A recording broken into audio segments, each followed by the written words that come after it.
हाथ कट जाए गुजारा हो जाएगा, पैर कट जाए गुजारा हो जाएगा, लेकिन बुद्धि भ्रमित हो जाए तो क्या होने वाला है? ब्राह्मण क्या है समाज की? मति। और ये भुजाएं क्या है? शक्ति। और ये कमर क्या है? स्थिति। और चरण क्या है? गति। जातियों में नहीं बांटा था भारत को, हमारे समाज को ऋषियों ने वर्णों में। मति का काम करेगा कोई ना कोई, शक्ति का काम करेगा कोई ना कोई, स्थिति को दृढ़ करने का काम करेगा कोई ना कोई, और गति होनी चाहिए, जरूर होनी चाहिए। और जब भी प्रणाम किया जाता है तो माथे को प्रणाम नहीं किया जाता, चरणों में ही माथा रखा जाता है। मति ऐसे पवित्र चरणों में झुक जाती है। तुम काट दो पैरों को तो चल नहीं पाओगे, भुजाओं को काट दो, अपनी कमर तोड़ लो, बात बन जाएगी। मति भी चाहिए, शक्ति भी चाहिए, स्थिति भी चाहिए, गति भी चाहिए। कोई ना कोई तो मति का काम करेगा ना, कोई ना कोई तो रक्षण की भूमिका निभाएगा ना। तो ब्राह्मण मति समाज की, क्षत्रिय शक्ति समाज की, वैश्य व्यापारी वर्ग स्थिति समाज की, सेवक वर्ग गति समाज की। न गति त्यागी जा सकती है, न मति त्यागी जा सकती है, न शक्ति का त्याग किया जा सकता है और न स्थिति का त्याग किया जा सकता है। मर्म नहीं समझा, उसके पीछे का अर्थ नहीं समझा, उसके पीछे का चिंतन नहीं समझा, बस अंग्रेजों ने आपस में ऐसा ऐसा लड़ाया कि सबकी चेतनाएं बिखर कर रह गई। हमारे देश के अंदर घर के अंदर शौचालय का कोई कॉन्सेप्ट नहीं था। था क्या? अपने धर्म ग्रंथों को उठा के देख लो। इस देश के अंदर मुगल आए, उनकी स्त्रियां पर्दे में रहती थीं, इसलिए उन्होंने घरों के अंदर शौचालय संडास बनाए। और वो वीर जातियां जिन्होंने मुसलमान बनना स्वीकार नहीं किया, उन वीर जातियों के सर पे मैले ढुलवाए, कच्चे बांस की टोकरियों में मैला, और वो मैला सर पे रख के चलते थे। वो मुंह से लेकर कपड़े तक उस गंदगी में भीग जाते थे। इतना स्वाभिमान पर चोट मारी गई, ये भी झेल गए वो, लेकिन उन्होंने हिंदू धर्म का त्याग नहीं किया। उनके स्वाभिमान को भंग किया गया, स्वाभिमान को भंग किया, इसलिए भंगी शब्द दिया गया। होना क्या चाहिए था? आजादी के बाद तुम उनको गले लगाते, बाहों में बांध लेते। तुमने क्या किया?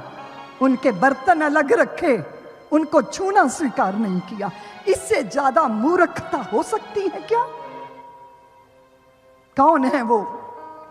तुम कहते हो कि सुअर सुअर जात, सुअर पाले उन्होंने, क्यों पाले मालूम है तुम्हें? बहू बेटियों का ब्याह होता था तो किसी ना किसी शेख के घर में 3 दिन तक अपनी स्त्री भेजनी पड़ती थी, तब वो अपने घर आ पाती थी। गुलामी के दिनों में सब मजबूर थे, कुछ नहीं कर सकते थे। हाथ जोड़ के कहा, शेख जी हमारी बहू आएगी आपके घर में, लेकिन हमारी कुल देवी की पूजा करके ही आएगी। कुल देवी की तो पूजा करनी ही होगी, और कुल देवी की पूजा पे बलि चढ़ेगी, सुअर की बलि, और सुअर के रक्त से आलता लगाएगी हमारी बहू बेटी। और सुअर के रक्त से आलता पैरों के नीचे वो जो लाल रंग होता है वो रक्त से लगाकर वो मेरे घर आए या शेख के घर आए, ये विधि तो करनी पड़ेगी। और जब पता चला कि सुअर की बलि चढ़ाई है, सुअर का रक्त लगाकर हमारे घर में, तो तौबा तौबा करके भागते थे वो। और सुअर को उल्टा लटका दिया जाता था मोहल्ले में, और जहां जहां चिंगाड़ उसकी जाती थी वहां वहां से ये मुगल दूर भागते थे। अपनी बहू बेटियों के सम्मान की रक्षा का कवच था सुअर को पालना। इस इतिहास से भारत के बच्चे बच्चे को परिचित होना चाहिए, लेकिन पापियों ने ये छुपाया, पापियों ने ये सत्य को छुपाया और आज झंडा बरदार बने घूम रहे हैं। ये तथाकथित जिनके हाथों में देश रहा, इनका आचरण तो वैसा है जैसे छिपकली सारा दिन मक्खियां खाती है, मच्छर खाती है, मकोड़े खाती हैं सारी रात, और दिन में महापुरुषों के चित्र के पीछे आके छिप जाती है। ये आचरण है ये तथाकथित पार्टी का, जिन्होंने देश को चौपट किया। पर हिंदू समाज कब तक बेवकूफ रहेगा? इस मूढ़ता का त्याग करो और समझो जीवन किसे कहते हैं। गुलामी के घोर काल में कितने कष्ट झेले,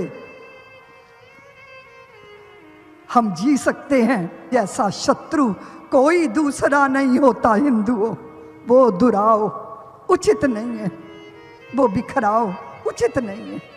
इसलिए आपकी संतानों को पता होना चाहिए अतीत क्या था। बैठ के बात करते हो क्या? बात करते हो? किसी के पास फुर्सत नहीं है अपनी संतानों से बात करने की। मैं इजराइल गई तो मैंने देखा उन लोगों ने पूरा इतिहास अपना जगह जगह जगह जगह जगह जगह पूरा इतिहास उन्होंने अपनी संतानों के लिए, कहीं उन्होंने अनुभव वाले बनाए हैं, कहीं उन्होंने जाने कितने कितने कितने तरीकों से याद दिलाते हैं। वो याद दिलाते हैं हमारे देश की संतानें, उनको तो पता ही नहीं है सच्चा सपूत कौन सा है। बताओ अपनी संतानों को कि भारत का सैनिक कहता है, ईश्वर मेरे दुश्मनों पर दया कर, मेरे देश के दुश्मनों पर दया कर, क्योंकि हम अपने देश के दुश्मनों पर दया नहीं करेंगे। इसलिए तुम कर सको तो करो। अपनी संतानों के चित्त में ये बीज बो भारतीयों।